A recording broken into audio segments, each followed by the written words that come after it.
नमस्कार दोस्तों, जय हिंद। हमारे YouTube चैनल में आपका स्वागत है। और बहुत लंबे समय से इंतजार कर रहे प्राथमिक शिक्षक वर्ग 3 के जितने भी अभ्यर्थी उनके लिए एक बड़ी खुशखबरी निकल के आई दोस्तों। फाइनली जो है आप लोगों की परीक्षा की जो रूल बुक है, यानी जो चयन परीक्षा की जो नोटिफिकेशन है, विज्ञापन कहना चाहिए, वो जारी हो चुका दोस्तों। मैंने लास्ट वीडियो में बताया था, ESV में मैंने बात भी किया था कि भर्ती आने वाली है। और फाइनली दोस्तों इस जुलाई के महीने में आप लोगों को खुशखबरी निकल के आ चुकी है। चलिए इस वीडियो को लेकर शुरू से लेकर अंत तक देखना, ताकि नियम में रूल बुक कितने पद हैं, सारी चीज़ सिलेबस क्लियर करने वाला हूं। अगर आप चैनल से नहीं जुड़े तो भर्ती संबंधी प्रत्येक अपडेट पाने के लिए चैनल को सब्सक्राइब कर लीजिए। साथियों, सबसे पहले आवेदन पत्र फॉर्म भराने हैं आपके 18 जुलाई से दोस्तों 1 अगस्त तक, ये अंतिम डेट है।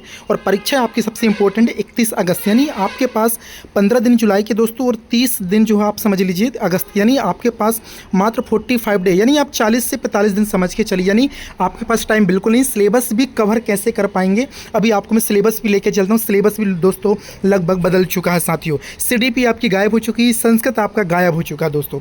चलिए देखते हैं क्या क्या चीज़ें होने वाली हैं साथियों। सबसे पहले हम लोग बात करें तो इस पे जो है DED रहेगा, BED नहीं है। तो सबसे बड़ी खास बात ये है, इस बार BED इसमें से हट गया है, केवल DLED ही एग्जाम देंगे। और न्यूनतम आयु जो 21 वर्ष होनी चाहिए, और वो भी 1 जनवरी 2025 को वो कंप्लीट कर रहे हों। ये भी बहुत खास बात है दोस्तों। ये नियम आप लोग ध्यान रखेंगे, क्योंकि आयु वाले बहुत सारे केस पिछली भर्ती में लटक गए थे दोस्तों। तो इस चीज़ को ध्यान रखेंगे। 1/1/2025 तक अगर आप 21 साल के हो चुके हैं तो निश्चित तौर पर आपका काम हो जाएगा। अतिथि शिक्षकों के लिए 50% रिक्तियाँ रखी गई हैं, और 200 दिवस कम से कम 3 सत्र में आप लोगों का होना जरूरी है। तो ये अतिथि शिक्षक भी बहुत अच्छे से रखें याद, और कम से कम एक सत्र में 30 दिवस तो आपको कार्य करना होना जरूरी होगा। ये दूसरा नियम हुआ दोस्तों जो आप लोगों की खास इंपॉर्टेंट है। तीसरी चीज़ दोस्तों, प्राथमिक शिक्षक का महंगाई भत्ता क्या 25,300 बेसिक पे है, प्लस इसमें DA लगेगा। और प्राथमिक शिक्षक में यहाँ पर देख पा रहे होंगे आप लोग कि ST SC OBC को 40% नंबर लाना जरूरी है, और जनरल के लिए जो है UR यानी 50% नंबर लाना जरूरी होगा दोस्तों। इसके अलावा प्राथमिक शिक्षक पात्रता परीक्षा 2020 और 24 में जो प्राथमिक शिक्षक पात्रता परीक्षा अर्हता प्राप्त हैं वो कैंडिडेट इस फॉर्म को भर पाएंगे। और साथ ही साथ जो विज्ञान संकाय से जो प्राथमिक शिक्षक होंगे वो प्राथमिक विज्ञान शिक्षक के पद पर पदस्थ किया जा सकेगा, यानी विज्ञान शिक्षक भी बन सकेंगे। तो विज्ञान वालों के लिए स्पेशली जो है दोस्तों एक अच्छी बात हो गई कि उनके लिए विज्ञान शिक्षक के पद के लिए बायो रखा गया है। खैर कोई नहीं, आर्ट वाले भी टेंशन ना लें, आप लोगों के लिए बहुत सारे पद इसमें दिए गए हैं साथियों। इसके अलावा अगला जो हमारा अन्य जो नियम है या जो प्रमुख नियम है उस पर लेके चलते हैं दोस्तों। सबसे पहले स्कूल शिक्षा विभाग के टोटल पद हैं 10,105, यानी आप याद रखेंगे एजुकेशन डिपार्टमेंट में 10,150 जो है शिक्षकों की भर्ती की जाएगी। इसके अलावा योग्यता सह चयन सूची तैयार करने की प्रक्रिया के बारे में यहाँ बताया गया है। परसेंटाइल मेथड से ये प्रक्रिया होगी दोस्तों। ये देखेंगे रोस्टर आप लोगों का प्राथमिक शिक्षक भर्ती का, यहाँ पर देख पा रहे हैं आप लोग। प्राथमिक से अतिथि शिक्षक प्रवर्ग से 4,060 पोस्ट हैं, UR की जिसमें से ओपन में 630, EW से 189, SC 328, ST 258 और अन्य पिछड़ा वर्ग का 483 पद हैं दोस्तों। ये अतिथि शिक्षक प्रवर्ग की बात कर रहा हूँ मैं। इसके अलावा यहाँ पे 14% को होल्ड किया जाएगा, 14 में ज्वाइनिंग दी जाएगी, 13 को होल्ड किया जाएगा। इसके अलावा गैर अतिथि शिक्षक यानी जो अतिथि शिक्षक नहीं है उनके 4,440 पोस्ट हैं दोस्तों। ये आप पूरा का पूरा जो रूल बुक है आप डिस्क्रिप्शन में टेलीग्राम चैनल दिया गया है, वहाँ से जुड़ जाएं, व्हाट्सएप पे जुड़ जाएं, ताकि सारी अपडेट आपको समय समय पर मिल सकेगी दोस्तों। दूसरी चीज़, प्राथमिक शिक्षक का पद जिला संवर यानी डिस्ट्रिक्ट रोस्टर दोस्तों। तो डिस्ट्रिक्ट कैडर होने के कारण इस प्रकार से जिले में आपकी ज्वाइनिंग दी जाएगी, और जो विज्ञान संकाय से पदस्थ हैं उन्हें प्राथमिक शिक्षक विज्ञान पर पदस्थ किया जाएगा। तो ये भी आप लोग जो है ध्यान रखेंगे। अगला साथियों, यहाँ पर देख पा रहे होंगे आप लोग, यहाँ पर और बैकलॉग पद दिए गए हैं। तो बैकलॉग में केवल ST के पद हैं दोस्तों, केवल 365, ठीक है। इसके अलावा गैर अतिथि शिक्षक में भी 381 पोस्ट हैं। अगला साथियों, अब जनजाति कार्य विभाग के बारे में बात करते हैं कि जनजाति कार्य विभाग में क्या होना है। तो जनजाति कार्य विभाग में दोस्तों जो पद हैं प्राथमिक शिक्षक और प्राथमिक विज्ञान के, इस पर देखते हैं इस पर क्या रूल तो वही होंगे। BED बाहर है, DLED जो रहेगा। प्राथमिक शिक्षक विज्ञान के लिए आपको DLED के साथ साथ जो है विज्ञान विषय के साथ जो है आपको परीक्षा 12वीं की जो परीक्षा वो पास करनी होगी। यहाँ पर भी उम्र 21 वर्ष, 1 जनवरी 2025 रहेगा आपका।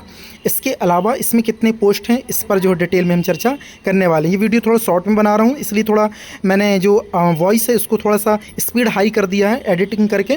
तो इस कारण से आपको अगर थोड़ी समझने में प्रॉब्लम होगी तो PDF डिस्क्रिप्शन में दिया गया है, वहाँ से आप उसको पढ़ पाएंगे। देखिए ट्राइबल में भी वही है 25,300 बेसिक पे, ऊपर महंगाई भत्ता मिलेगा।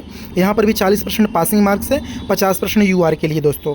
सेम नियम है, सारी चीज़ में कुछ भी अंतर नहीं है। इसके अलावा देखेंगे पद कितने हैं, तो देखिए इस बार ट्राइबल में बहुत ज़्यादा जो है धोखाबाजी की गई है। मात्र दोस्तों प्राथमिक शिक्षा के 1523 पद और विज्ञान शिक्षा के 1087, यानी अगर मैं बात करूँ तो लगभग दोस्तों जो है 2600 पोस्ट निकल के आ रही हैं, यानी जो कि बहुत कम पोस्ट हैं। तो इस प्रकार से देखा जाए तो ये यहाँ पर देखेंगे 2939, क्योंकि सीधी भर्ती के पद भी हैं 329 विज्ञान में और 1087 बैकलॉग में। तो 1410 हो गए प्राथमिक विज्ञान के, टोटल 1523 हो जाएंगे प्राथमिक शिक्षा के, तो टोटल हो गया 2939, यानी इसे राउंड फिगर में कहेंगे तो 2900 पद दोस्तों ये आपके जो है ट्राइबल, यानी ट्राइबल में बहुत नाम मात्र की जो वैकेंसी आई हुई है। ये ट्राइबल प्राथमिक शिक्षा विज्ञान का आप देख सकते हैं कितने पद हैं अतिथि शिक्षक प्रवर्ग में, तो ये आपको बता दिया गया है साथियों। इसके अलावा प्राथमिक शिक्षक विज्ञान में सीधी भर्ती में देख पा रहे हैं आप लोग कुल कितने पद हैं, तो 164 पद हैं, जिसमें से 14% होल्ड किया ज्वाइनिंग दी जाएगी, 13% ओबीसी को होल्ड किया जाएगा। तो ये दोस्तों आप लोगों का क्या हो गया, रोस्टर हो गया। फिर देखेंगे आप लोग प्राथमिक शिक्षक भर्ती में बैकलॉग के पद यहाँ पे बताए गए हैं दोस्तों, जिस पर जो है एसटी के ही पद हैं और अन्य कैटेगरी के नहीं हैं, तो ये हो गया आपका रोस्टर। अब चलते हैं, सबसे बेसब्री से इंतजार था लोगों को कि सर सिलेबस क्या होने वाला है, तो चलिए मैं ले चलता हूँ आप लोगों को सिलेबस की ओर। और पूरा सिलेबस बदल चुका है साथियों, जो आप लोग इतने समय से तैयारी कर रहे थे उसमें जो है काफ़ी कुछ बदलाव हुआ है। तो ये देख पा रहे हैं आप लोग, परीक्षा जो है 100 अंकों की होगी और 20 दिनों तक चलेगी परीक्षा। इस 31 अगस्त से स्टार्ट होगी। ये फीस का स्ट्रक्चर दिया गया है दोस्तों। अब आपका सिलेबस दोस्तों 100 अंकों में देखिए 15 नंबर की हिंदी लैंग्वेज, 15 नंबर की इंग्लिश लैंग्वेज, 20 नंबर का गणित, 30 नंबर का विज्ञान और 20 नंबर का समाज विज्ञान। यानी सबसे ज़्यादा क्राइटेरिया जो रखा गया है दोस्तों साइंस का रखा गया है दोस्तों, कम नहीं है, बहुत ही ज़्यादा रखा गया है। तो ये देखेंगे आप लोग इस प्रकार से सब्जेक्टों का वर्गीकरण किया गया है। अब देखते हैं इस पर डिटेल पे, हालांकि मैं अगला वीडियो लाऊंगा उसमें आप लोगों को मैं डिटेल में जो है सिलेबस के बारे में बताने वाला हूं दोस्तों। अगर चैनल से नहीं जुड़े तो चैनल को सब्सक्राइब करके जो है जुड़ जाएं, लाइक करें वीडियो अच्छा लगे तो, और अपने मित्रों को जरूर शेयर करें। जय हिंद, मिलते हैं एक नए अपडेट में एक नई वीडियो के साथ। साथ ही आपको बता दूँ मैं सोमवार से दोस्तों, सोमवार से यानी जो है 14 जुलाई से आप लोगों को एक जो है नया बैच मिलने वाला प्राथमिक शिक्षा भर्ती वर्ग 3 का। तो जो मंडला के आसपास के लोग हैं जो ऑफलाइन ज्वाइनिंग लेना चाहते हैं, मतलब ज्वाइन करना चाहते हैं क्लास, तो वो ध्यान रखेंगे 14 जुलाई से नया बैच स्टार्ट किया जा रहा है महाकौशल क्लासेस मंडला में। ये ऑफलाइन बैच होगा। तो अगर किसी को कुछ जानकारी लेनी हो तो वो इंक्वायरी कर सकते हैं, नंबर दिया गया है दोस्तों डिस्क्रिप्शन में। तो 14 जुलाई से नया बैच स्टार्ट हो रहा है हमारा प्राथमिक शिक्षक भर्ती वर्ग 3 का जो चयन परीक्षा होने जा रही है। इसका एड्रेस रहेगा पड़ाव में कृषि मंडी के पास, यूनियन बैंक के बाजू में महाकौशल क्लासेस, वहाँ पे आप कांटेक्ट करेंगे, ऑफलाइन क्लासेस वहाँ पे मिलेंगी। जय हिंद साथियों।